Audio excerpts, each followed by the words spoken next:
Hello, I'm Alexander, and today we're taking a look at the brand new iFi hipdac 3 portable USB DAC and amplifier. I would like to thank iFi Audio for providing the sample for today's review. No one paid me to make this review, I don't offer any specific opinions about this product, and all thoughts expressed in this review are my own. iFi hipdac 3 is a fantastic little device. It's based on the Burr Brown True Native chipset that supports PCM decoding up to 384 kHz at 32 bits and also DSD256 and MQA.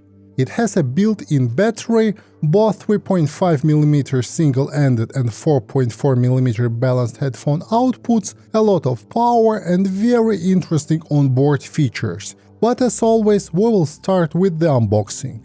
hipdac 3 comes in a small carton box. There is an illustration of the DAC on the front of the box and a list of key features and technical specifications on the back. Inside the box we have iFi hipdac 3 portable DAC amp, USB-C to USB-C cable, USB-C to USB-A cable, USB-C to Lightning cable, 4 rubber feet that you can attach to the unit, iFi sticker, quick start guide, warranty card, and a user manual. iFi Audio did a great job including all these cables in the package, so now all of the popular platforms are covered. The iFi products stand out with their features, design and build, and hipdac 3 is no exception. The body of the DAC is made from aluminum and it feels solid. Plus, its matte finish not only looks good but also resists fingerprints. The first hipdac was turquoise in color and the second hipdac was orange. The current model comes in a different paint called Titanium Shadow. Out of the 3 revisions, I like the color of the hipdac 3 the most. The length of this DAC amp is 102mm and the width is 70mm. The height of the DAC is 14mm and the unit weighs 135 grams. The metal case gives hipdac 3 sturdiness and the ability to shield the device from external electromagnetic interference. In case you want to take additional steps to protect your device, you can purchase a faux leather case from iFi. On the front of the DAC there's a power match and X-base buttons with LED indicators, an analog volume control knob that also acts as on-off button, an audio format LED indicator, a 4.4mm balanced output, and a 3.5mm unbalanced output with the S-Balance technology. There is a USB-C data input port on the back of the device, along with high-res sticker, a USB-C charging port, and a battery indicator. On the top of the unit there is an iFi logo, and on the bottom of the unit there is an IE match button. The 3.5mm output here uses a so-called S-Balance technology that reduces the channel crosstalk. Please refer to the official iFi website if you're interested in how this technology works. The LED around the volume knob changes the color according to the file format. The color schemes are explained in the quick start guide, but here it is just in case. I am a big fan of color indication, so this approach resonates with me. Overall, the unit feels solid in hand and I'm pleased with the build, product design and choice of materials. Now let's talk about technical specifications and functionality. Regarding technical specifications, total harmonic distortion is less than 0.006% and signal-to-noise ratio is 109 dB. According to the specs, the maximum output power is 280 mW at 32 ohms at 3.5mm output and up to 400 mW at 32 ohms for the balanced output. These are very impressive figures, and hipdac 3 has enough power for many full-size headphones, let alone the IEMs. In addition, this device comes with the iFi in-house sound signature, which I am a big fan of. I was mainly testing iFi hipdac 3 with my old and trusty Samsung Galaxy S10 that runs on Android 12. I used FLAC and DSD files with USB Audio Player Pro and also Apple Music and Tidal for lossless streaming. Setting up the hipdac 3 was a breeze. You just plug it in, turn it on, connect your headphones and you're ready to go. The capacity of the built-in battery is 2200 mAh, which according to the manual should last you up to 12 hours, which was enough to carry me through one full day of listening, and I even had battery left for the second day. Now a few words about buttons and switches. The power match button is a gain switch which helps you to match hipdac 3 to the impedance and sensitivity of your IEMs or headphones. With the switch engaged, you are getting an additional plus 10 dB of gain. The iFi recommends using low gain mode, power match off, for IEMs, and high gain mode, power match engaged, with full-size headphones. In the case of very sensitive IEMs, you can also engage the IE match switch, which we'll cover in a minute. The X bass button is a bass shelf and it's really fun to use, especially with the headphones that have a lean and neutral bass response. It's an analog EQ designed to compensate for the lack of low frequencies with some of the headphones, and it makes any bass light headphones sound more engaging. The IE match switch located on the bottom of the deck allows you to further reduce the output gain for a more comfortable experience with the very sensitive IEMs. As a result, it also increases a volume knob's range of motion. Due to the high output power of hipdac 3, it's always recommended to start with low volume levels to avoid the risk of damaging both your hearing and your headphones. There are also a few versions of firmware available for hipdac 3, 7.4 with MQA support, 7.4b with no MQA support, and 7.4c with MQA support and GTO filter. I'm not an MQA user, still I didn't bother changing the firmware, so I have done all the tests with 7.4.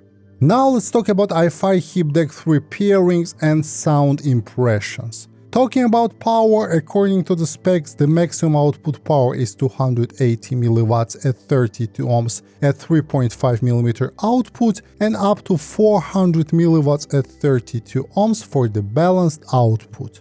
With all of my IEMs, I have exclusively run the unit in the low gain mode, and I rarely increase the volume past 1 PM.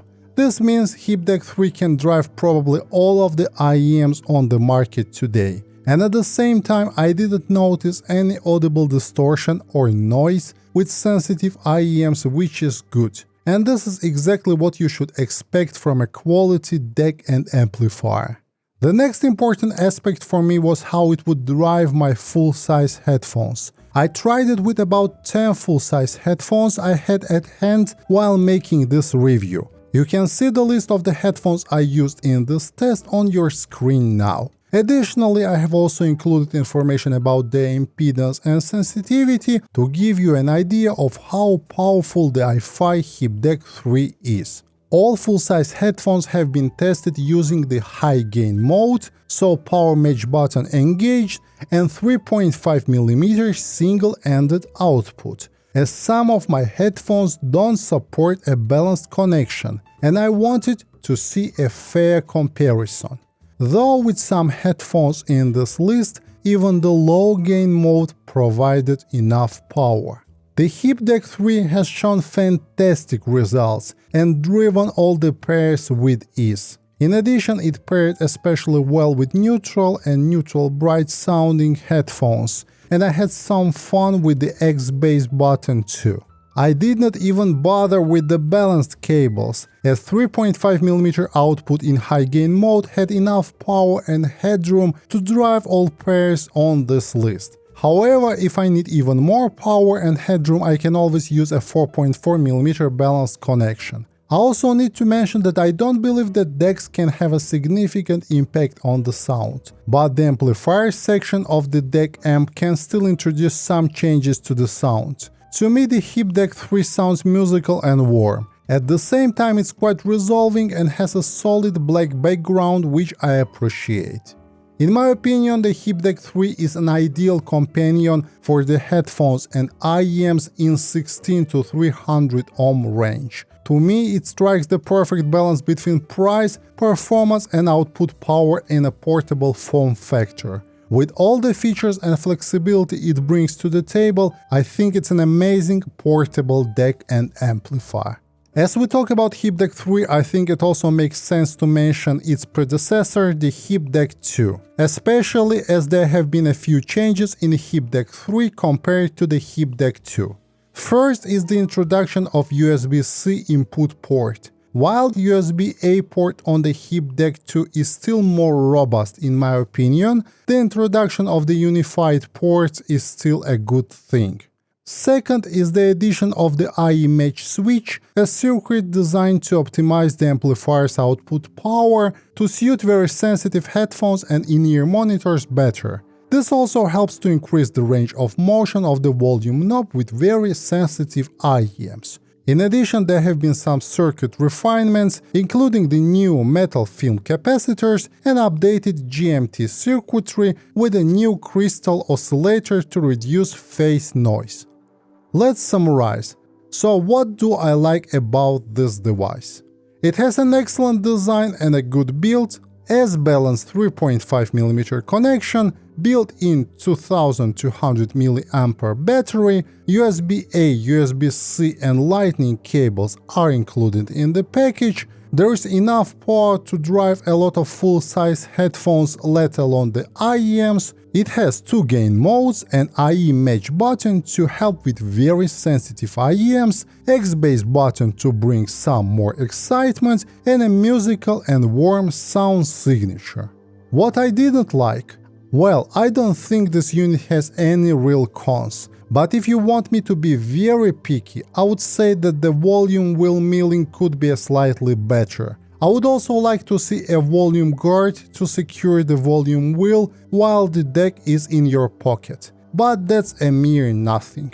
hipdac 3 is an amazing device, and it made me question my collection of dongles. I have also found that I was using it a lot in the desktop scenario too. As it has a separate USB-C charging port, you can use it while charging. This also helps to preserve a pure audio signal path. hipdac 3 packs many features and has a lot of power in a such small and stylish form factor. In addition, it also doesn't drain the battery of your source, all of which makes it a perfect device in my case. I can absolutely recommend the hipdac 3, especially if you're in a market looking for a battery-powered portable DAC amp with impressive power ratings and a musical sound signature. And that concludes my review for today. If you want to see more content like this, then consider subscribing to my channel. Thank you for joining me, and until next time, goodbye.